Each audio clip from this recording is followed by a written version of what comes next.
Step number one, define your ideal customer profile and your dream 100, or maybe there's only 20 companies you want to go after. When you're first starting out, you want to make sure that just do a few, just so you can test it. Honestly, test like 2 or 3. That's how you can start out. And then once it works for you, then you can put your dream 100. But first, do it with just a few companies so you can see how it works. So you clarify your ideal customer. You need to know that the industry that they're in and what's it all about, the size, and of course, the most important, the problem that you solve for them. So you need to know their pain points and you need to know what they're interested in. Then you build your client list, put it on a spreadsheet, however many accounts that you want to go after. Do that in Google Sheets. Make it super simple for yourself. And that basically is your command center. It's simple. You have a spreadsheet. That's your command center.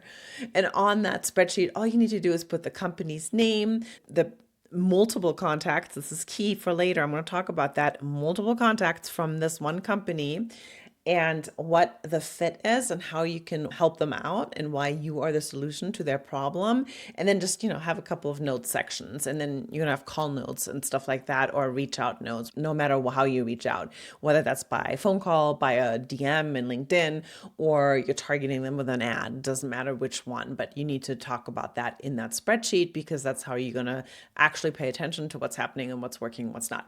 Step number 2, research each account deeply. Don't just do the same thing for everybody. You really want to know exactly what they're interested in, what they're talking about online, that type of thing. And don't start immediately with a pitch, right? You really want to start with the research first. A good way to do that, if you're going after accounts, most likely that means they're on LinkedIn, or maybe if it's restaurants in your neighborhood, they might be on Instagram or on TikTok. So look at their online activity, wherever that they play the most. See if they have any press, see if they have any funding, see if they have any job posts, see if they're out there interviewing or what they're doing online. Just learn about them as much as you can. And then I want you to start spotting what's happening inside.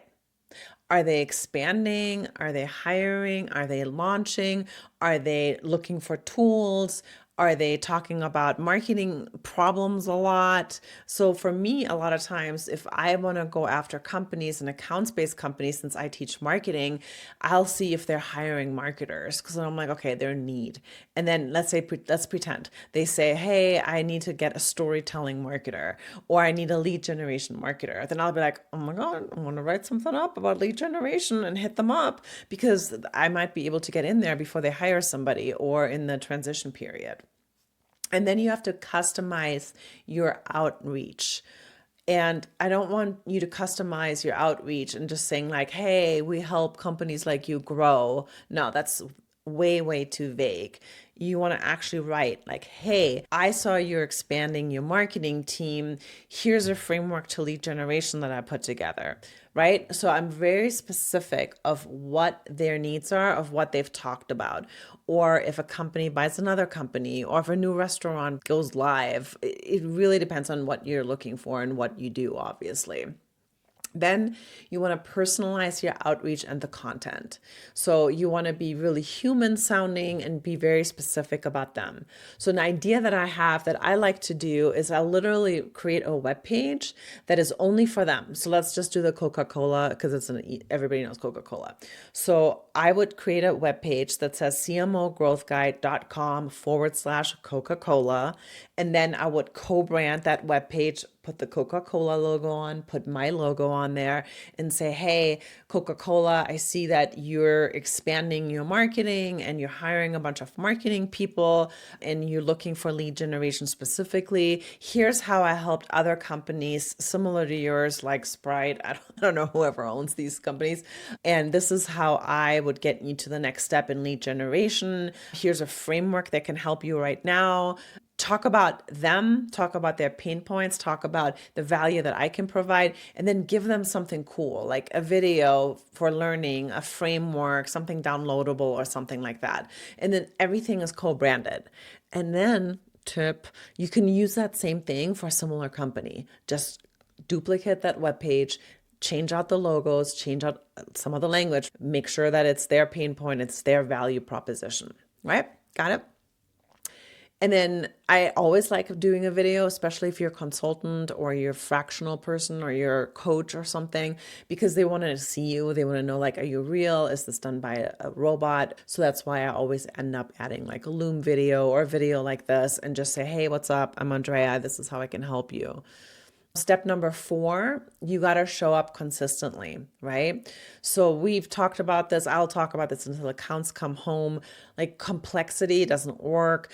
Doing something like really exciting works for a little bit, but then that goes away. The consistency is what gets you clients. The consistency is what gets you sales. So pick 2 or 3 channels that all your accounts are going to. So for example, if I was going after these big accounts and I'm looking for only accounts that are hiring marketers on LinkedIn, I will play on LinkedIn and I will just keep saying like, hey, if you don't have a marketing team, I can help you. If you don't have a lead generation specialist, I can help you. That type of thing, right? So I'm saying the same thing over and over, but I might not be saying Coca-Cola, I can help you on my LinkedIn. I reserve that to any private messaging I'm doing with them. But either way, I'm showing up consistently, which then shows visibility, thought leadership, and there ends up being a trust fit there. Then step 5, you got to track what you're doing and you got to refine it. I love to optimize things because that's how you learn. And when you don't track and refine and you just keep doing and doing, you don't know what's working or not, you're going to be wasting a lot of time. So you want to go out and do this for like 2 or 3 dream accounts that you want to go after, do some work, and then see what's working. Like maybe only one of them they ended up picking up the phone and talking to you. Maybe one of them actually bought.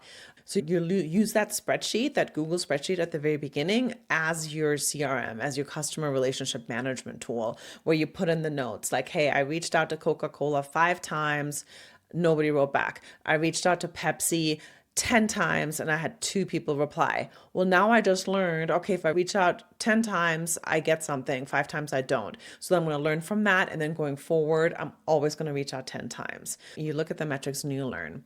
And you really want to review that every few weeks. So which messages worked, who's engaging with you, what's not a fit, and then you drop the stuff that doesn't work and optimize the stuff that does. And then if nothing's working, then you just got to keep building and building.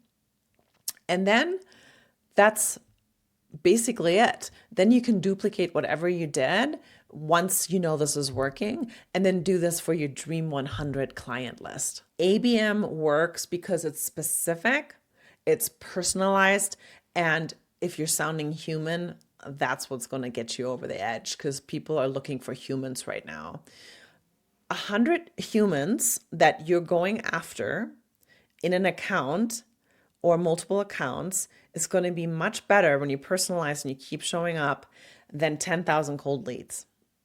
If you have warm people that you've been talking to that know you, that you're consistently showing up and that trust you, they're more likely to buy than a giant list that doesn't trust you, doesn't know you yet, and you haven't really warmed them up. You don't need tools. I mean, if you have a bunch of money and if you have a huge budget, go get 6 Sense. But that's really not for people like me, most likely not for people like you. If you like me and you're a coach or you're a consultant or you're a course creator or whatever else, like a service business, especially if you're a solopreneur, then don't buy that expensive tool. You can do it on your spreadsheet. You want to really be curious about the company. You want to focus on their messaging and their pain points, and then you want to follow through. You want to kind of keep going, right? Don't stop. I would love to hear how you're doing it. I want to know more about what you're working on. So always hit me up. Go to my website at cmogrowthguide.com. And then also in the description, I have a couple of freebies for you. If you want a homepage fix, if you want to get your website AI visible, or if you want to learn really how to create a lead magnet so you can do lead generation. So all that is in there. Have a good one.